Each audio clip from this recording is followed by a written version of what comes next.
Un jour, une vie, une émission de Jean-Marie Roussière avec le manège enchanté de Serge Dano et son représentant décorateur. L'homme à tout faire, le grand fait-tout, Jean-Pierre Garot.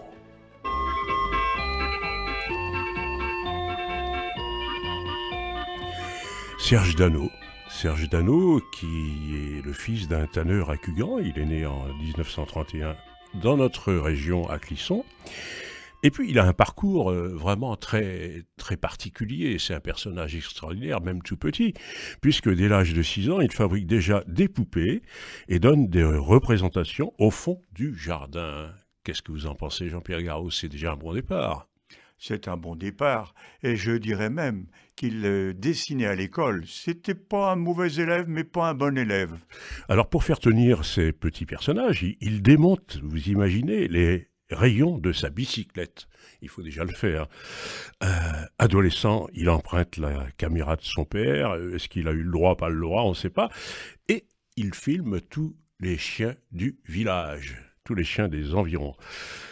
On arrive en 1946, et son père, alors là, il lui offre une première caméra. Mais très jeune, il est très vite mis en pension à Cholet. Alors est-ce qu'il a dérapé? On ne sait pas. Et en pension, à Cholet, on lui interdit les rédactions parce qu'il écrit déjà en alexandrin et les professeurs ne veulent pas lui mettre la note de 20 sur 20. Alors on lui interdit d'écrire. La cassure à 16 ans. Il quitte ses parents à 16 ans et fait 36 métiers. En 1947, il devient scaphandrier, oui, c'est ça, dans la Loire, et il découpe les épaves des bateaux. Alors, évidemment, en plus, lui, c'est un homme à risque. Il est aussi employé comme démineur. Il repeint aussi le pont Transborder à Nantes et monte à Paris pour s'installer dans le quartier Malakoff. En 1957, figurez-vous qu'avec d'autres, il repeint la Tour Eiffel. Et 3 ans après, aïe, aïe, aïe, c'est l'accident. Quel accident! Il tombe d'une échelle, fracture du pied, immobilisé 1 an. Alors, Serge Dano, il ne peut pas se contrôler en fait. Il veut absolument s'occuper, donc qu'est-ce qu'il fait? Eh bien, avec ses caméras, il fait un petit film et par hasard, mais le hasard fait bien les choses, il rencontre un directeur de film, Monsieur Forgeot, qui l'engage comme balayeur. C'est tout, au départ, comme balayeur. Jean-Pierre Garot, vous, le décorateur du manège enchanté, figurez-vous que 8 jours après, il donne des conseils aux autres. 8 jours après, il est balayeur, il donne des conseils aux autres. Il devient assistant, dessinateur, manipulateur, éclairagiste, et il finit directeur adjoint. C'est pas beau. Il participe à la réalisation de 600 films publicitaires et reçoit 2 grands prix mondiaux quand même. Alors, c'est le début du succès. En 1964, il réalise un film pilote, c'est-à-dire un essai officiel. Il le propose, il faut déjà oser, à l'ORTF, qui lui commande 13 épisodes de 5 minutes, extraordinaire.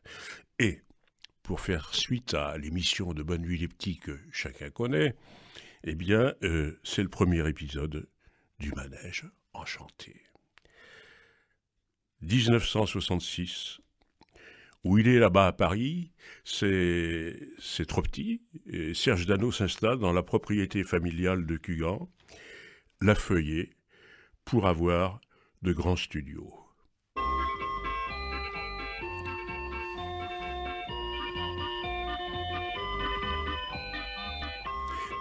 Et puis il y a un autre personnage qui arrive, qui s'appelle Jean-Pierre Garot, un certain Jean-Pierre Garot, qui vient de finir son service militaire et qui est embauché par Serge Dano comme décorateur.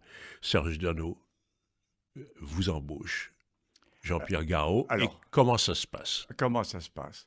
Alors, j'arrivais avec mon pressbook sous le bras, j'avais vu une annonce dans le Figaro, Et Serge Janot s'installe à Clisson, en Loire-Atlantique, dans l'ancienne chamoiserie de son père, sur les bords de la Sèvre nantaise. À Cugan, À Cugan, exactement. près de Clisson. Oui, mais c'est que ça touche Clisson, ça touche Clisson. Oui. C'était un peu un retour aux sources au pays, mais là, la liberté, les grands espaces, Mhm. la Feuillée est une magnifique propriété. Oui. Et alors, j'arrive là avec mon dossier sous le bras, Oui. et il examine mon dossier Ouais. avec Alain Legrand, qui était le bassiste de François Hardy. Ah, oui. Et il examine mon dossier, qui lui servait de conseiller artistique, et il dit, voilà, bah, ce garçon-là est intéressant parce qu'il est à la fois musicien, Oui. il est à la fois un touche-à-tout. Oui, En fait. mais votre service militaire, vous l'aviez fait dans la musique, c'est bien ça? C'est ça, au 41e d'infanterie à Rennes, la 3e région militaire. Oui. Voilà, comme trombone, et je faisais partie de l'orchestre de jazz en même temps, et je faisais de la guitare. Et on faisait les balles pour le général Buffin, qui commandait la 3e région. Alors, on en revient au manège enchanté. Donc, vous arrivez, vous dites, voilà, je suis jeune, hein, mais j'ai envie, j'ai vraiment envie. Et quel a été votre travail là-bas? Bah, c'est-à-dire, pour tout comprendre, c'est que dans mon dossier, il y avait des prix d'affiches. J'avais remporté des premiers prix de concours d'affiches, notamment aussi avec le journal Pilote. Et pourquoi les affiches? Bah, les affiches, parce que pour moi, c'était publicitaire, c'était concis, il fallait synthétiser et faire un dessin beaucoup plus, comment dirais-je, beaucoup plus dépouillé. Mhm. Et ça plaisait à Serge Janot. Vous étiez né avec un stylo. J'étais né avec un stylo bille. Ah, C'était l'époque du stylo bille. Après avoir appris à écrire avec un porte-plume, avec une plume sergent-major, qu'on trempait dans l'encre violette à l'époque, et oui, et sans bavure. sans bavure, avec plein et délié. Exactement. Alors, quel était vraiment votre travail précis? Alors mon travail, il était varié. Enfin, principalement, je devais alimenter 3 plateaux de tournage, parce qu'il fallait faire trois productions par semaine, parce qu'on passait 3 à 4 fois par semaine, et puis il fallait que je fasse les décors pour les 3 plateaux. Différent. Voilà, alors je faisais des maquettes qui étaient réalisées en carton, en balsa, Oui. avec toutes sortes d'objets que je collais, recollais. Ouais, Et il fallait ouais. que ce soit Du scotch. stable et articulable. C'est-à-dire pour faire du stop motion, ce qu'on appelle l'animation image en français, il fallait que chaque décor, une fenêtre, puisse s'ouvrir et rester fixe. Avec des rotules, avec... Alors c'était avec des rotules, avec du laiton, avec des rotules, avec un tas de matériaux variés, hein, et ça permettait de faire vivre l'ensemble du décor avec les personnages. Il m'est arrivé de démonter les personnages, de les refaire, de les réparer. Serge Janot avait calqué ces marionnettes et s'était inspiré d'ailleurs des Tchèques, notamment de Trinka. Hein. Et alors, avec ces marionnettes, il avait pensé au squelette humain. Oui. Et il avait tout reproduit, toutes les articulations étaient faites en métal, au tout début avec des bases de mécano. Vous savez, ces jeux qu'on recevait à Noël, ces jeux métalliques, qui faisaient des petits bricoleurs en herbe que nous étions à l'époque. Et donc, il avait fabriqué comme ça. Et après, on a usiné des véritables pièces pour monter tous nos personnages. Mais qui pensait les personnages? C'est Serge Janot, c'est vous, c'est les deux? Il y avait une collaboration? Alors, le manège enchanté a été pensé par Serge Janot, l'ensemble des personnages, bien évidemment. Les décors avaient été pensés au départ par un autre décorateur qui s'appelait Ivor Wood, hein, qui a été ensuite animateur avec lequel j'ai travaillé. C'était un Anglais. Et c'était l'une de mes obligations, c'est de travailler et de parler anglais avec ce monsieur. En fait, c'était un travail de groupe quand même. C'était avant tout un travail d'équipe. On était 4 à 5 par plateau. Oui. Et alors, je peux me permettre quelque chose d'indiscret. On peut tout dire hein, sur le manège enchanté. Serge Janot, c'était quand même un caractère. Alors, c'était un sacré personnage, comme vous, le décorateur du manège enchanté, Jean-Pierre Garot. C'était un homme de cœur? C'était avant tout un homme de cœur. Je crois que c'est sa plus belle qualité, c'est un homme de cœur. Il était capable d'être très vif, et puis il devenait très sensible en même temps. Ça veut dire quoi, très vif? Très vif, c'est que des fois, il prenait des colères. Ah oui. Quand ça n'aboutissait pas, quand ça ne fonctionnait pas, il était capable de briser des réalisations qui avaient demandé 3 jours, hein. Ah Moi, oui. j'ai conçu des personnages avec lui qu'on a brisés au bout de 3 nuits. C'est lui qui les a cassés. C'est lui qui les a cassés, il les projetait contre le mur. Oh Ah là oui, oui, oui, oui, là oui, j'ai là vécu là. ça. Et le lendemain matin, moi, je revenais pas travailler. J'attendais que la colère se passe. Et quand je revenais, bah, ma foi, il y avait toujours un petit verre qui m'attendait, Oui. hein, de muscadet, bien évidemment, puisqu'on est dans le pays du muscadet. Ouais, ouais. Bon, et alors, et alors là, ça repartait comme si rien ne s'était passé. Mmh. Est-ce qu'on peut dire que c'était un colérique sentimental? Je ne dirais pas colérique. Moi, je dis vif. Il était vif. Il piquait quelques colères, mais c'était très rare. Mmh. Très rare. Mais par contre, c'était violent, quand même. Ouais. Mais sentimental avant tout. Il n'était pas rancunier. Non, alors pas du tout. Pas avec moi. Du moins, pas avec moi. Vous étiez comme son fils? Eh bien, écoutez, il a eu un fils qui s'appelait Jean-Pierre, avec lequel j'ai eu l'occasion de collaborer, qui me l'avait mis comme assistant. Il s'appelait Jean-Pierre également, donc il avait les deux Jean-Pierre. C'était un fils adoptif. Mmh. Et puis, finalement, il m'avait pris pour son fils, oui. Mmh. Oui, c'est le fils qu'il aurait voulu avoir. C'est le fils qu'il aurait voulu avoir. Parce que je marchais sur ses traces, et puis je l'écoutais, Mmh. et moi, il m'a apporté énormément de choses. C'était un homme qui apportait des Mmh. humaines, des valeurs techniques, des valeurs artistiques, des valeurs sentimentales. C'était formidable, quoi. Mmh. Moi, je m'entendais à merveille avec lui. Mmh. Malheureusement, bon, non, heureusement, ça a duré 13 ans. Malheureusement, parce que ça a été trop court. On aurait pu faire quelque chose de grandiose ensemble, Mmh. mais la vie est ainsi. Parce Voilà. que vous aviez des projets? Il y avait des projets. Ouais. Il y avait des projets, ils ont été brisés par des affaires personnelles, Mmh. hein, qui ne me regardent pas, dont je ne parlerai pas ici, bien Ouais, entendu, ouais, ouais, ouais. hein, mais les affaires personnelles. Et puis, l'interruption s'est faite à ce moment-là. Il m'avait dit, je reviendrai te chercher quand les affaires seront réglées. Mmh. 1 an après, 1 an et demi après, il est revenu me chercher. Mmh. Et là, moi, j'étais parti dans une autre direction, mais je suis revenu travailler pour le remercier de sa fidélité. Mmh. Je suis revenu travailler avec lui en freelance, c'est-à-dire que j'avais monté ma propre entreprise, mais je suis venu travailler pour lui. Je faisais 2 journées dans une. Mmh. Ben vous aussi, vous avez été fidèle. J'étais fidèle, oui. J'ai pas voulu trahir cette fidélité. Serge Dano, le créateur du Manège Enchanté, et vous, le dessinateur Jean-Pierre Garot. Serge Dano, c'était, on peut dire, un grand voyageur du rêve, parce que ça allait au-delà du romantisme, ça allait dans l'inconscient des enfants.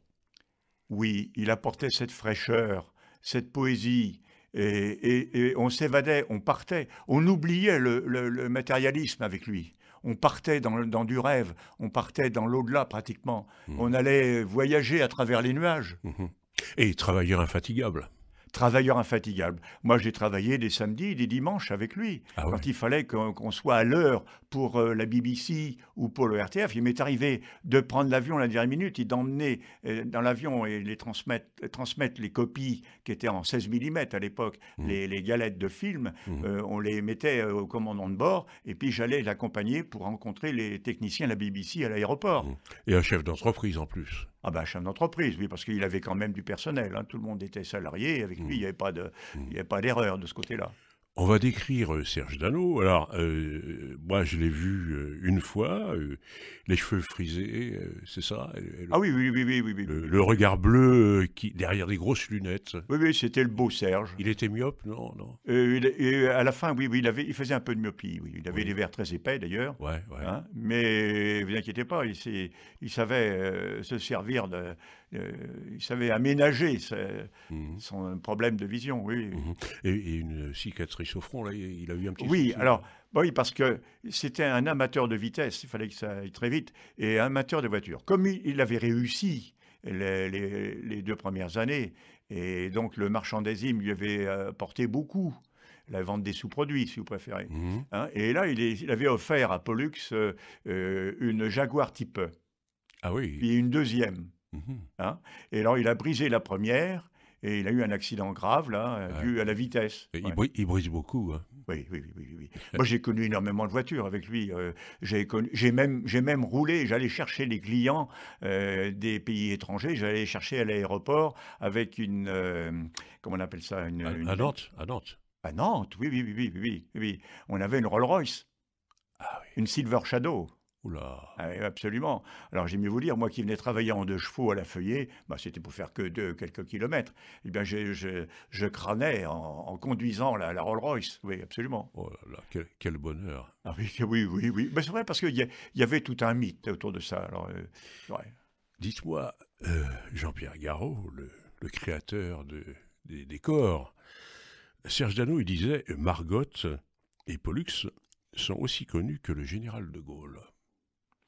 C'est vrai, je vais même vous raconter une petite histoire. À ce point, les Britanniques étaient très friands du Madin chanté. D'abord, là-bas, ça s'appelle The Magic Roundabout. D'accord. Mhm. Et Pollux s'appelait en anglais Dougal. Et ils avaient transformé le Dougal en De Gaulle. Ah ouais. Voilà. Donc, tout ce qui venait de France, c'était du De Gaulle, Mhm. à ce point-là. Ouais, c'était mondial quand même. Hein. Alors oui, parce que ça a été traduit en 26 langues et exporté dans 38 pays quand même. Oui, mais alors, pour exporter, évidemment, vous exportez que les images, que le montage, que la maquette. Les voix sont faites différemment, évidemment. Oui, les voix sont différentes. Et vous connaissez l'humour anglais qui est un peu particulier, parce que moi j'ai surtout connu les Anglais à travers ça. Eh bien, ils transformaient complètement le scénario, les textes étaient complètement changés. Ah bon? Mais c'était avec de l'humour anglais. Oui, Ouais, oui. ouais. Par contre, en règle générale, dans tous les pays du monde, le scénario était respecté. Mais c'était adapté selon le pays, selon la culture. Pas toujours, pas toujours. On traduisait du français. Ça passait très très bien. Vous savez il y a pas mal de pays francophones également. Mhm. Hein, et il passait dans tous les pays d'Afrique, alors maintenant il continue de tourner aux États-Unis aujourd'hui. Encore. Encore. Mhm. Oui. Et pourquoi ça passe pas en France encore? Bah, ça passe quelquefois il y a tellement de chaînes en France, il y a tellement de chaînes que ma foi, bon, c'est un peu oublié quoi. Ouais.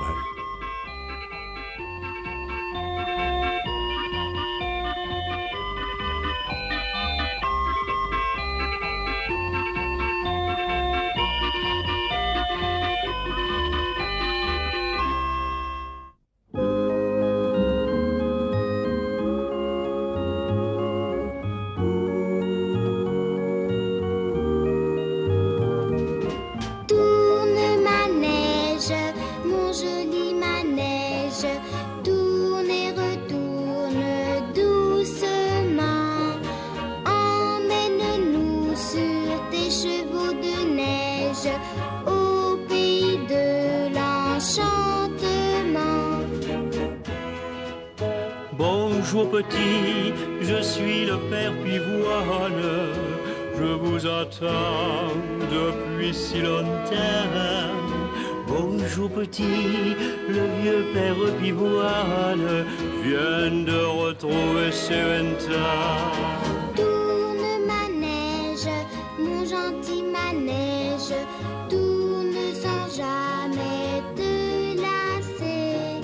Il est si joli le pays du rêve où tes chevaux vont galoper. C'est pourtant vrai qu'il est beau mon manège, c'est pourtant vrai qu'il change maintenant. Oh bon génie des manèges, fait qu'il tourne pendant 100 ans. Tourne manège, mon joli manège, tourne et retourne doucement. Emmène-nous sur tes chevaux de neige au pays de l'enchantement.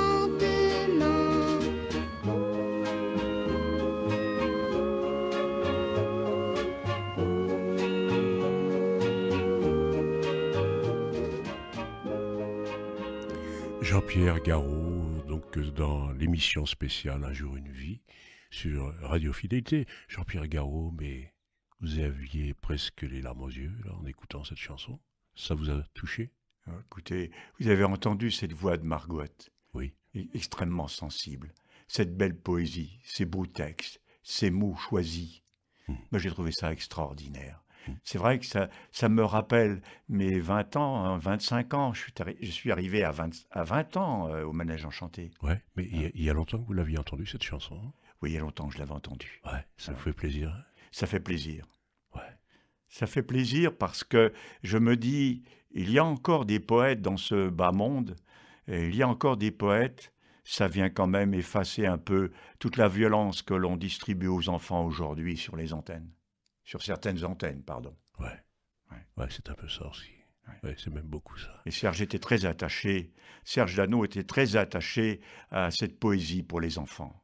Il voulait leur apporter justement des valeurs de respect de la nature. Et on est obligé, la nature nous interpelle aujourd'hui. C'est Serge aurait été très heureux de vivre ces moments de réflexion sur le devenir de la planète. On va s'adresser maintenant aux personnages, aux animaux d'abord. Margotte. Margotte, c'est l'amie de Pollux. Alors, d'après ce que j'ai compris, elle est raisonnable, endurante, puis quand même, elle résout les situations difficiles. Alors, qu'est-ce que vous en pensez, Margotte? Margotte, c'était... La voix de Margotte, c'était la voix de la fille de Patricia Dano, Oui. la fille de Serge Dano, Oui. hein, très longtemps, et elle était empreinte de cette fraîcheur. Et ce que j'en pense, c'est que Margotte était surtout amoureuse de son chien. Ah Pollux. oui. Mais c'est quelle voix, la voix de Margotte? Eh ben, la voix de Margotte, c'est une voix très frêle, très fragile, très douce, enveloppante. Vous pouvez imiter? Oh, mon doux chien, mon doux ami, où donc es-tu passé? Vraiment, vraiment? Oh, mon Pollux, mon doux chien. Oh, vraiment? Merci Margotte. On va passer au Père Pivoine, parce que le Père Pivoine, quel rôle il a exactement, le Père Pivoine? Ben, le père Pivoine, c'est le patron du manège.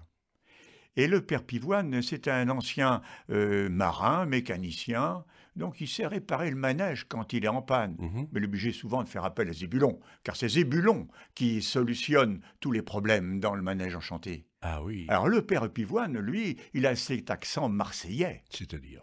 Eh, peu cher, eh, bonne mère. Eh, ben, Boudiou, si on allait faire un petit tour de manège, t'es... Vraiment.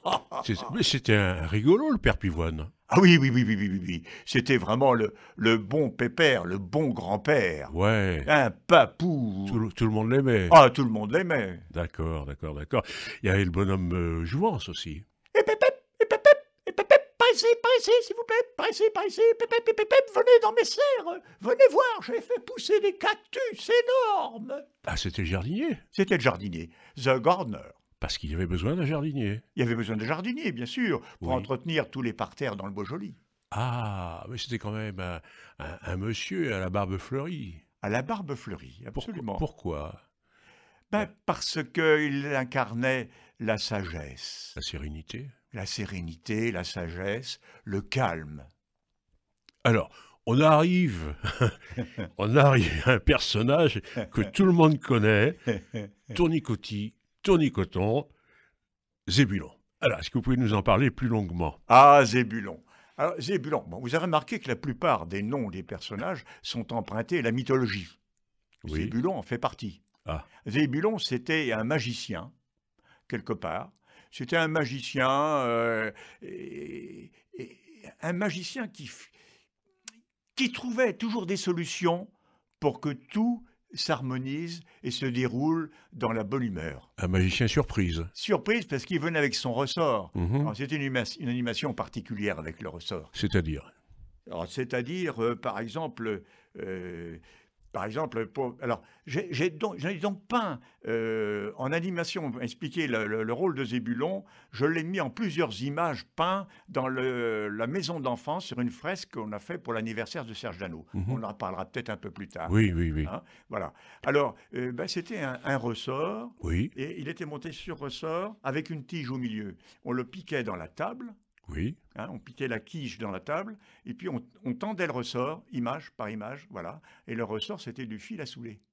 Ah ouais. Voilà.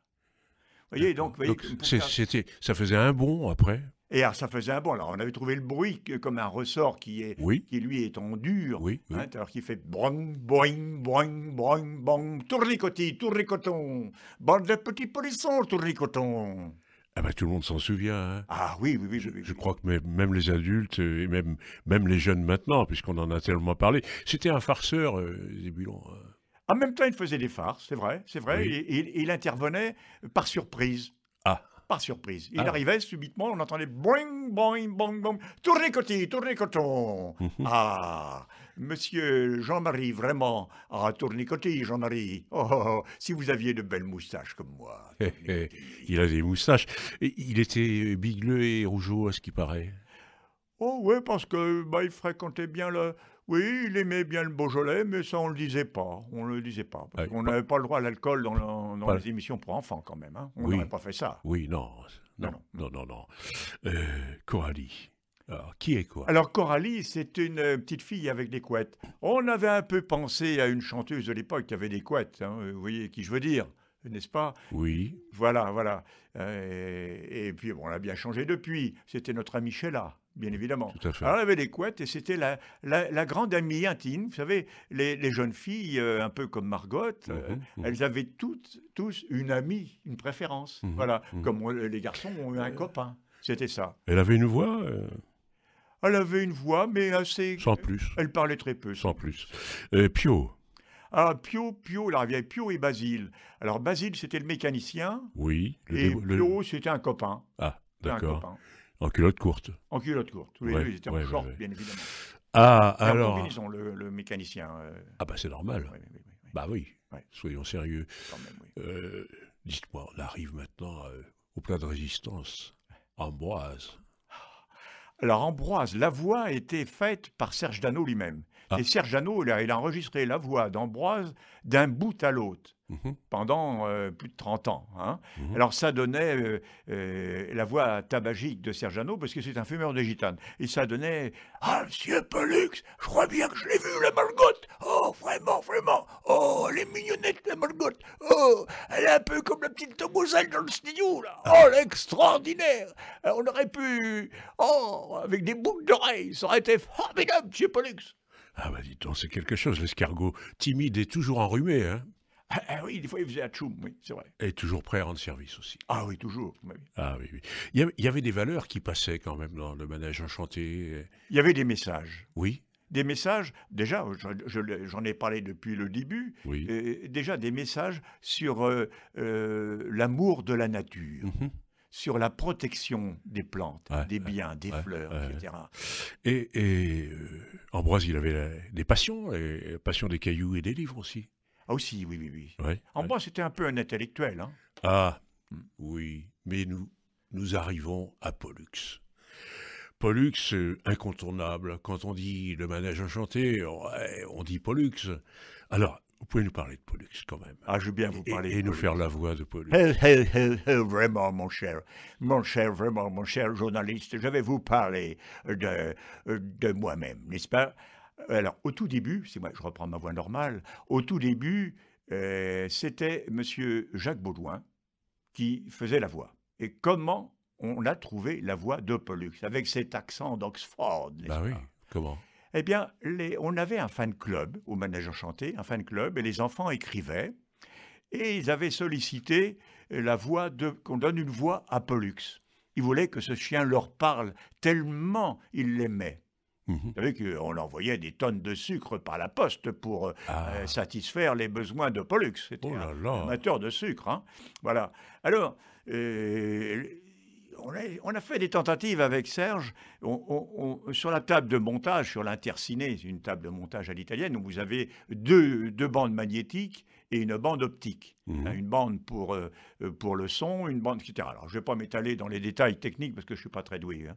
Mais c'est en mettant la voix d'un vrai chien sur Pollux qui donnait waouh, waouh, waouh, waouh, waouh, waouh, waouh, waouh, waouh, waouh, et en mettant en marche arrière, ça donnait waouh, waouh, waouh, waouh, devenait et c'est comme ça, on a pensé à ce sketch que faisait Jacques Baudouin, qui est décédé maintenant aujourd'hui. Ouais. Hein, et Jacques Baudouin, lui, il avait cette leçon d'anglais, hein, avec l'accent d'Oxford. D'accord. Hein, il disait Chausséon, go to the blackboard, I've written the blackboard. Oh, voilà, la voix, elle est toute trouvée. D'accord, Et on a d'accord. sollicité Jacques Baudouin, qui n'a pas perduré, naturellement, pour des raisons Oui. qu'on ne peut Financière, pas détailler ouais, ici. ouais, d'accord. Voilà. Et on a pris après Monsieur Christian Riel, qui est toujours de ce monde, Monsieur Christian Riel, qui faisait la voix de Pollux et la plupart des voix. Alors ça donnait vraiment, vraiment. Je voudrais tellement que l'on prolonge cette émission. Dites-moi, Pollux, il était quand même grognon et capricieux, mais il est apparu au 4e épisode, hein, je crois. Il est apparu, oui, au 4e épisode. Et pourquoi? Parce que on voulait compléter au tout début, on voulait un ami pour Margot, on voulait lui donner un ami à Margot. Et le chien, ça incarne la fidélité. Vous savez que les chiens sont dépendants des êtres humains, Ouais, et ouais. pourtant ils leur rendent service et ils sont fidèles. Ouais. C'est un personnage quand même, hein. Tout le monde se souvient de Pollux. Ah, il y a un autre personnage, il y a Azalée. Azalée. Qui est Azalée? Ah, Azalée, cette grosse vache. Azalée. Ah, la vache qui mange toutes les fleurs dans le bois joli. Celle qui regarde passer les trains. C'est interdit, ça, de manger les fleurs dans le bois? Et normalement, c'était interdit. Zébulon était obligé d'intervenir à maintes reprises. Ah. Alors, et Pollux disait qu'est-ce que c'est que cette grosse vache qui mange toutes les jolies fleurs que m'offre ma Margotte préférée. Vraiment, vraiment. Mais elle était orgueilleuse. Azalée, c'était une artiste. Ah oui, c'était une artiste, elle chantait. Une diva. Une diva, voilà, c'était une chanteuse lyrique. Mais une chanteuse lyrique de 750 kilos quand même. Ah, hein. quand même. Voilà. Alors, Oui. quand elle chantait, comme elle se croyait toujours légère, et quelquefois elle s'envolait, elle prenait les airs justement, et ça donnait comme la plume au vent, je suis toujours dans les temps. Ah, c'est extraordinaire. Il y a quelqu'un qui est, disons, au ras du sol, c'est Flappy. Ah, Flappy. Flappy, le lapin mexicain. Oh, macacalor que j'ai sommeil. Et pourquoi mexicain? Parce qu'il était basané. Ah oui, à cause des carottes. Et à cause des carottes, il était basané. Voilà. Ah d'accord. C'était pas nerveux, hein, Flappy. Non, mais il nous arrangeait bien parce que on l'envoyait dormir, comme ça on n'avait pas besoin de l'animer.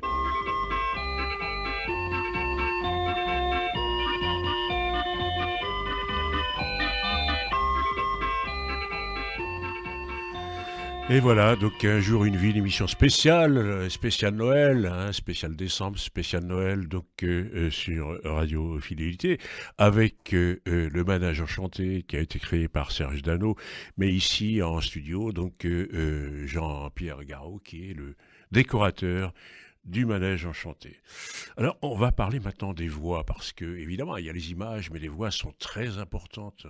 C'est comme en radio si vous voulez, ou dans les films. On ne peut pas choisir n'importe quelle voix. Il y a tout un travail à faire, toute une recherche à faire là-dessus, sur les voix. Il y avait tout un travail. Christian Riel était très intéressant parce qu'il avait une voix très étendue.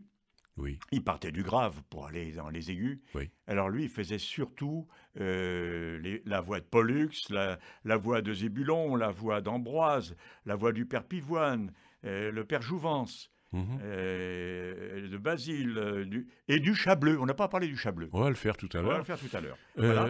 Et puis du train. Oh, je me souviens de Christian Riel, quand il avait... Christian Riel, cet acteur de théâtre reconnu, et quand il faisait la voix du train, ça donnait dans ce clair matin, je vais bien, très bien. Pam, padadam, pam, pam, pam, pam. C'était ça, hein.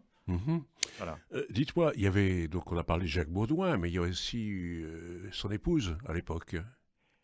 Oui, alors Serge Dano a eu plusieurs épouses. Micheline Dax, non je Non, parle... l'épouse de Jacques Baudouin. Oui. Micheline Dax, oui, elle est intervenue pendant à peu près un an ou deux, mais elle faisait donc la voix des autres personnages, là, et voilà. Il faisait plusieurs voix, eux. Il faisait plusieurs voix. Mais Christian Riel a fait un maximum de voix. Ouais, mais je reviens à Jacques Baudouin et Micheline Dax, ils venaient de Paris exprès en avion. Absolument. Il venait se ressourcer en même temps à la campagne. Et il y a eu d'autres artistes qui venaient en avion Ah oui, oui, absolument. Absolument. Ouais. Alors, quand on a lancé le grand film, là, parmi les artistes, j'ai connu, alors, au lancement du Manège Enchanté d'abord, de l'émission, au bout de 2 ans, 1 an et demi, 2 ans, eh bien, les parrains étaient Johnny Hallyday et Sylvie Vartan. Ah, quand même. Oui, quand même. Et quand on a lancé le grand film, après, on a fait venir Christophe, qui est décédé. Christophe, que j'ai rencontré à 2 reprises. Ouais, ouais. Et Christophe chantait « Moi, je construis des marionnettes ». C'était donc bienvenu. Ouais, bien sûr. Ça s'est passé au 14A, au cinéma à Nantes, vers la place Gralin. Voilà. D'accord. Dites-moi, on va parler de vous un petit peu, Jean-Pierre Garot, le décorateur. Ah, être décorateur pour le Manège Enchanté, c'est carrément être magicien. Il y a la réparation, il faut faire attention, disons, à la collection de tous les petits détails, si on peut dire, les sourcils, les paupières, la bouche, les larmes, parce qu'il y a des larmes aussi. C'est compliqué tout ça. Ah oui, c'est très compliqué parce qu'on est dans la maquette, donc dans le petit. Les personnages, 18 cm. C'est pas grand. Les larmes, je fabriquais les larmes avec de la colle scotch. Ah. Et je les moulais. J'avais fait un moule, je les faisais en pâte à modeler et je coulais ma colle scotch dedans. Alors, c'était bien parce qu'elle restait adhésive et on pouvait les poser n'importe où. Voilà, sur les joues de Margot, par exemple. Imaginez, quand elle disait « j'ai une peine immense, car je ressens l'absence de l'ami si fidèle », eh bien là, elle pleurait. Elle pleurait des larmes et des larmes et des larmes. C'est beau, ça. Ouais. Ouais. Dites-moi, il n'y avait pas que les personnages aussi. Il y avait les objets, c'est-à-dire les maisons, les arbres, les buissons, les fleurs. Les fleurs, tous les accessoires, absolument. Dans chaque scénario, il y avait des accessoires à fabriquer. Et ça, c'était vous? Et c'était moi qui faisais ça. Alors, en plus, je faisais de la recherche. J'essayais de trouver de nouvelles idées d'émissions et de nouveaux personnages qui étaient inspirés par Serge ou que j'interprétais ou que je créais moi-même. Mais vous aviez des matériaux basiques, c'est-à-dire, je ne sais pas moi, du scotch, des boulons, de la colle, vous avez parlé de la colle, de la mousse. Alors écoutez, j'étais les récupérettes pour le Manège Enchanté. Ouais. Je récupérais tous les accessoires, tous les tubes de dentifrice, les bouchons d'aquavelva, de machin, de tout. Quand je vois les Poustoff, c'était une autre émission, eh bien, le chapeau de Poustofiole, dessus, il a un bouchon d'aquavelva. Eh bien, l'écriture du scénario, parce que, bon, il y a un début, il y a une fin, il y a eu une petite histoire, mais toute simple. Serge donnait le thème, il faisait un dégrossi et c'était mis en forme par un monsieur qui s'appelait Jocelyn. Oui. Voilà. Il s'appelait Jocelyn et c'est lui qui écrivait les textes. Alors, au début, je les avais en anglais et puis après, je les avais en français. Et les enregistrements de voix, donc ça c'était à part, c'était à 3-4 comédiens, comment ça se passait? Alors ça se passait avec une bande rythmo. Parce que c'est à la seconde. C'était à la seconde, oui. Alors tout était minuté. On avait une bande rythmo qui défilait 5 minutes sous la projection. Et ils étaient là, tous réunis, les comédiens, et ils plaçaient leur voix dessus. Avec la bande rythmo, on calculait, parce qu'on faisait une détection à partir des voix en image-image. Voilà. Pour l'animateur. Il savait qu'il avait tant de secondes pour animer une main, pour tendre un bras, par exemple. Oh là là, le calcul. Et il fallait souvent revenir sur le travail. On revenait souvent, oui. Les séances d'enregistrement étaient très longues. Ça se faisait quand, ça? Ça se faisait même des fois le soir tard, mais ça commençait le matin à 9h, ça se terminait à 1h ou 2h du matin. Il y avait la répétition. Il y avait répétition, et puis après, on rentrait dedans. Mais ce n'était pas toujours garanti. À la fin, les comédiens étaient rodés. Plus le bruitage et puis la musique. Il y avait le bruitage et la musique. Et donc, c'était une autre bande, ça? C'était une autre bande. Oui, la bande son pour la parole et la bande pour le bruitage et la musique. Alors, il m'est arrivé, avec Alain Legrand, d'intervenir et de faire quelques bruitages. Ah bon? Un coup de trombone, des trucs comme ça. Ah ouais? Oui. Oui, c'est du... oui, par exemple, avec le trombone, on faisait couler la coulisse du trombone. Ah d'accord. Juste, j'ai cru comprendre que 5 minutes de tournage, C'est 7200 images Voilà, et 2 semaines de préparation. 2 semaines de C'est vrai, préparation. c'est Ouais. vrai. C'est vrai. Et j'ai cru comprendre que c'était 5 jours de tournage et 2 jours de décoration. 2 jours de décoration. Oui, oui, mais j'avais 3 plateaux Ah, à alimenter.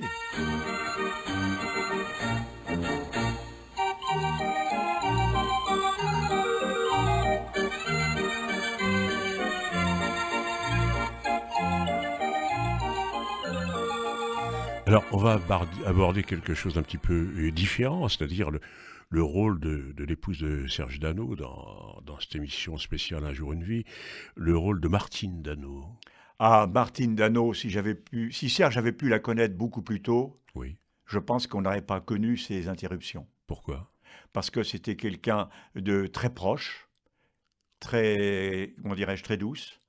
Et elle était un peu, s'intéressait à la technique, À tout? à l'animation notamment. Et elle était très proche des gens. C'était une bonne personne. Toujours dans l'ombre? Toujours dans l'ombre, mais c'est une bonne personne. Efficace. Ah oui, absolument.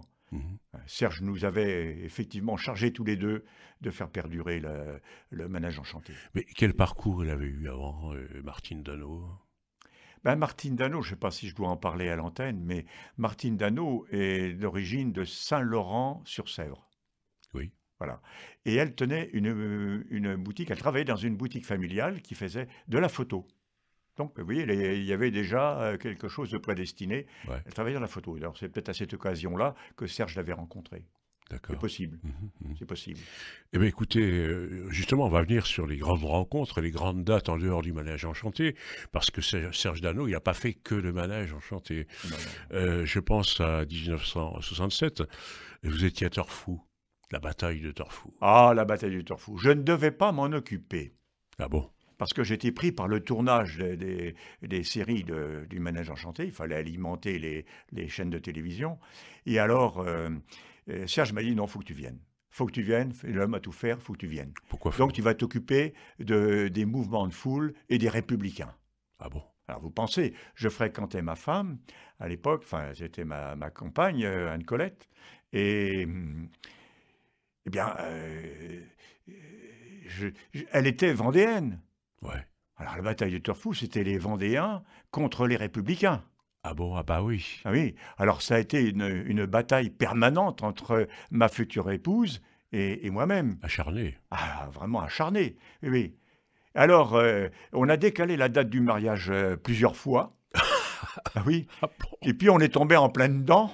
Et le restaurateur avait dit, ben non, mais je décale plus. Hein. Alors maintenant, c'est fini, c'est bouclé. Vous vous mariez pas.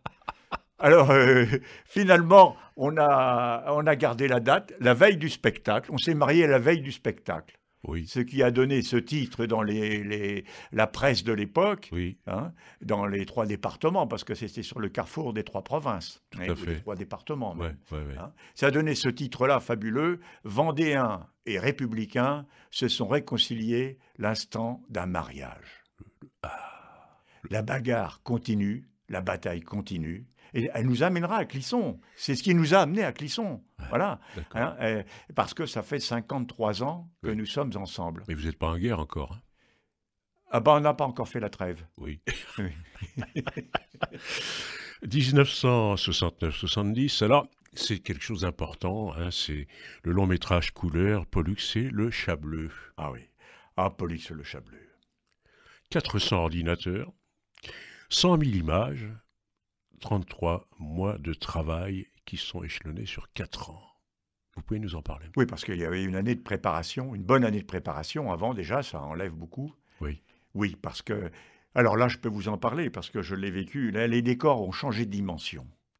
Pourquoi? Les décors sont devenus gigantesques. Pour le film? Très grand pour le film, et les décors étaient composables. On avait des blocs, j'avais monté avec mon ami Jean-Pierre, là, le Ouais. fils de Serge Dano, Mm. on avait monté des collines qui s'emboîtaient, qui se déboîtaient. On avait fabriqué un château-usine. De quelle hauteur? Ah bah ça montait jusqu'à 2,50 m de haut. Et sur une surface, on va dire à peu près, allez, on va dire 200 mètres carrés, à 300 mètres carrés quand même. Il faut de la place. Oui, bah, dans les studios, il y avait de la place à l'étage. Alors on entrait dans le décor avec le travelling et la caméra dessus. On avait monté la caméra au bout de bras télescopiques, des bras de dentistes. Vous savez, c'est trépied chez les dentistes de l'époque. Hein. Ah ouais. Voilà, des trucs de radiologie aussi. C'était vraiment... D'accord. Alors, 1975, c'est donc la création d'une 3e série du Manège Enchanté. Et puis on arrive en 1974, la bataille de Cholet. C'est quoi ça? C'était toujours Serge Dano? Toujours Serge Dano. Après la bataille du Torfou, il a fait la bataille de Cholet avec des épisodes. Hein, et ça faisait partie d'une émission. Alors ça a été tourné avec FR3 Poitiers. Oui, Hein. oui. Et donc c'est Daniel Costel qui menait cette émission, Les grandes batailles du passé. Bah, il y a eu pas mal d'émissions pour France 3. Il y a eu pour Nantes, d'après ce que j'ai compris, Le Petit Chausson Rose. Le Petit Chausson Rose. Oui, et puis aussi quelque chose d'important pour France 3 Limoges, le Tour du Monde en 80 jours. Oui, les Jules C'était Verne, c'était toujours vous, ça? Oui, mais moi, je n'y ai pas participé. Là. En 80, j'étais parti vers d'autres horizons, Ouais. mais je restais quand même assez proche. Et quelque chose de très varié, également, 20 000 lieues sous les mers en 80. Hein. Vous avez participé? Non, je n'ai pas participé. Non. Là, après, c'était fini pour moi. D'accord. Je suis revenu au décès de Serge. Oui, mais il y a eu quand même la catastrophe aussi qu'il faut signaler. Il a eu une inondation. Et Ouais. complètement fou. Oui, complètement dingue. Oui. Qu'est-ce qui s'est passé là? Eh bien, cette catastrophe, cette inondation de 81, on va dire que c'était presque 20 000 lieues sous les mers. L'inondation s'est faite suite à une crue, hein, et en amont, on a ouvert les vannes au longeron, et l'eau est arrivée, et elle a tout inondé sur son passage. Ouais. Elle a même fait sauter le parapet du pont de la ville au pied du château, et les troncs d'arbres étaient là, à s'entrecroiser à travers la Sèvre. L'eau montait même dans les maisons, partout. Ouais. Mais tout a été détruit là. Tout a été détruit. Tout a été détruit. C'est-à-dire les studios, Les studios. les personnages? Non, les personnages ont été préservés. C'est-à-dire Les personnages ont été préservés. Ouais. Alors, les décors ont été préservés parce qu'ils étaient dans les étages. Ouais. C'était dans les plateaux en étage. Bon, Ouais. On les a sauvés. Et Serge Dano n'a pas baissé les bras? Il a failli baisser les bras. Il voulait même partir en religion. Ah bon? Ouais. Quoi faire? Pour oublier ce monde malheureux. désagréable. Voilà. Ah ouais. À ce point-là, oui. Il était Là, je mystique. vous en fais une première, là. Oui, tout à fait. Mais Oui. c'est vrai, il a pensé à un moment Ouais. partir dans une religion. Il avait un côté mystique, Serge Dano? Il avait un côté mystique. Ouais. Et il ne paraissait pas comme ça, c'était pas un grand pratiquant, Oui. mais il avait du respect. Oui. Il avait une espérance. Oui. J'espère que cette espérance aura été exaucée. Il aimait les autres quand même. Il aimait les autres, oui. D'accord. Même si des fois, il a eu des frictions avec certaines personnes. Il y avait les enfants de Sigalune également, pour France 3 Nantes.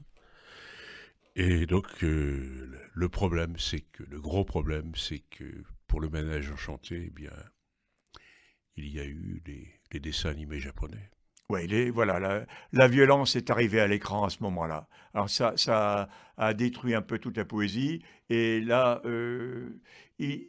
on le prenait pour quelqu'un de ringard à ce moment-là, alors qu'il était plutôt d'avant-garde, sur le plan technique notamment. Hein, et ses idées étaient des grandes valeurs. Ouais.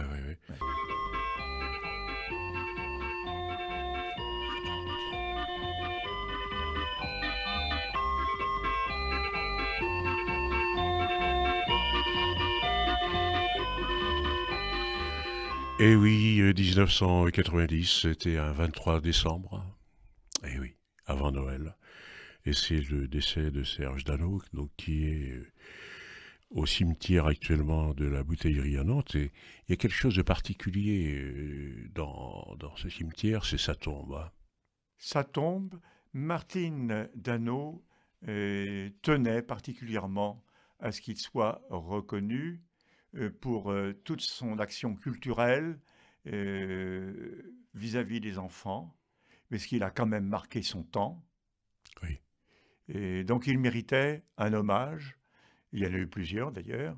Il y a donc eu, dans un premier temps, cette tombe qui a été illustrée.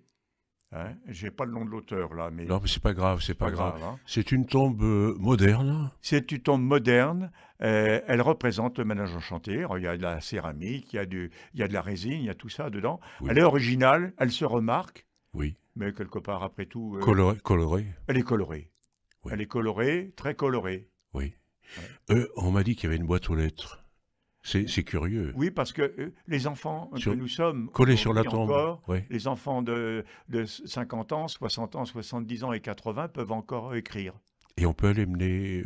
Ben, peut-être qu'il y a une correspondance avec l'au-delà. Oui, mais on peut aller mener notre lettre Oui. à la tombe de Oui. Serge Dano dans On la pourrait boîte aux lui lettres. on pourrait lui demander de guider des bonnes personnes pour refaire des émissions de cette qualité. Mhm. C'est extraordinaire.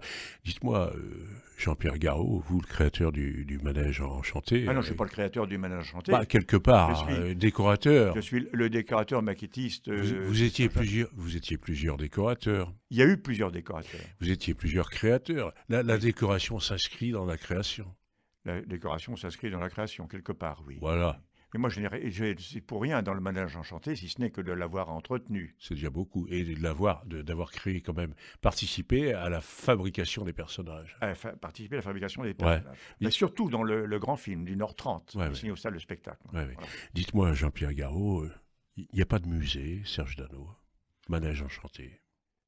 Alors, à mon grand regret, il existe une rue perdue dans Clisson. C'est tout ce que les municipalités qui ont défilé depuis des années ont pu lui offrir. Une petite impasse qui s'appelle Impasse Serge Dano, à côté du cimetière du Pau-Neuf à Clisson. C'est regrettable, il méritait mieux que ça. Et puis, il y a, par contre, il y a une fresque qui a été réalisée en son hommage, que j'ai peinte, avec Monsieur Jounet, qui est venu me donner un petit coup de main quand même, Oui. parce que je faisais ça en plus de mes activités, Mhm. et qui a été peinte au Muscadet. C'est une peinture alimentaire pour les enfants. Et elle est dans la maison de l'enfance, et c'est Madame Françoise Gauthier qui a été à l'initiative de la maison de l'enfance quand on a créé la maison de l'enfance. Hein, c'est donc elle a participé à la construction, à la conception, et elle voulait absolument que la salle des comptes soit dédiée à Serge Dano. Mais il n'y aura pas de musée du manège enchanté. Je voudrais bien, alors auprès de la municipalité actuelle, j'en ai fait la demande. Bah oui, Mais est-ce que notre maire actuel nous entendra? Je ne sais pas. il y a le musée Louis de Funès. Il y a le musée Louis de Funès. Et c'est vrai. pourquoi pas le manège enchanté? Parce que Serge Dano fait partie des cinéastes reconnus. Alors, s'il existe quelque chose, c'est au musée de l'Historial, Oui, en Vendée, au Luc-sur-Boulogne, tout près de la Roche-sur-Yon, à l'entrée de la Roche-sur-Yon. d'accord. Et là, on a sauvé l'essentiel. Alors, la plupart des décors sont entreposés dans les sous-sols. Mais il y a le manège authentique avec les personnages authentiques. Mhm. Mais il y a des doublures, au cas où, qui sont chez Martine Dano. Je ne devrais pas le dire. Émission Un jour une vie, le manège enchanté sur Serge Dano et le créateur, enfin le décorateur Jean-Pierre Garot. Jean-Pierre Garot, Noël, c'est bientôt. Alors, Pollux, mais qu'est-ce qu'il a demandé pour Noël, au Père Noël? Qu'est-ce qu'il a demandé?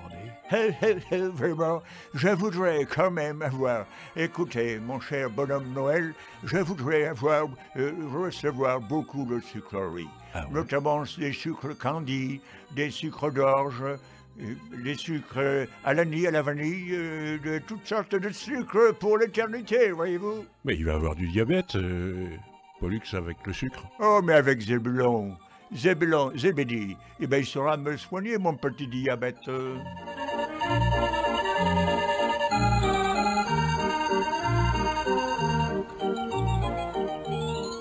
Et toi, Zébulon, mais tu as demandé quoi, Père Noël? Tournicoton. Ah, j'ai demandé comme encore une grande mission, celle écoutez, Papa Noël, pensez à moi, Zébulon, parce que je voudrais qu'on fasse encore des émissions pour les enfants.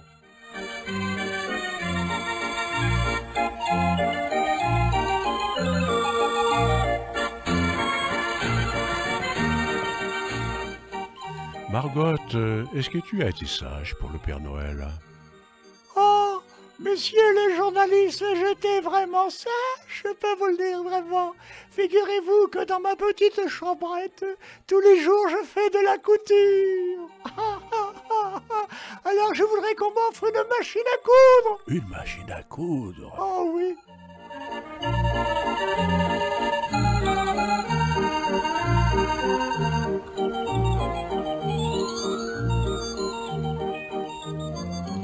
Et toi, Ambroise, on m'a dit que le Père Noël, il t'apportera un mouchoir. Tu sais pourquoi? Parce que tu es toujours enrhumé, c'est vrai? Eh ben, vraiment, je crois que il fait pas si chaud que ça aujourd'hui dans les studios. Je peux vous dire que là, ils ont pas mis le chauffage.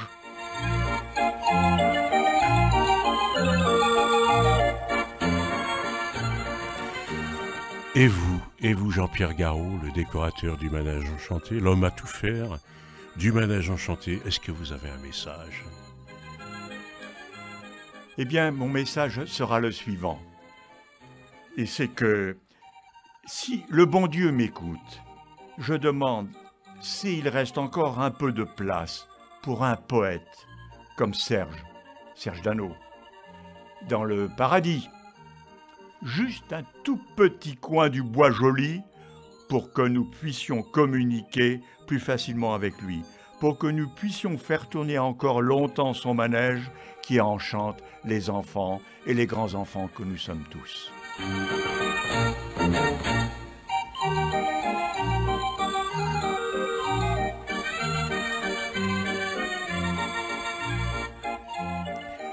Merci infiniment le Manège Enchanté, merci Serge Dano et merci à vous, Jean-Pierre Garot, le décorateur du Manège Enchanté. Au nom de Martine Dano et de Serge Dano, eh bien, j'ai été très heureux de pouvoir raviver la flamme du Manège Enchanté et de Pollux. Bonne fête et bon Noël. Merci à tous.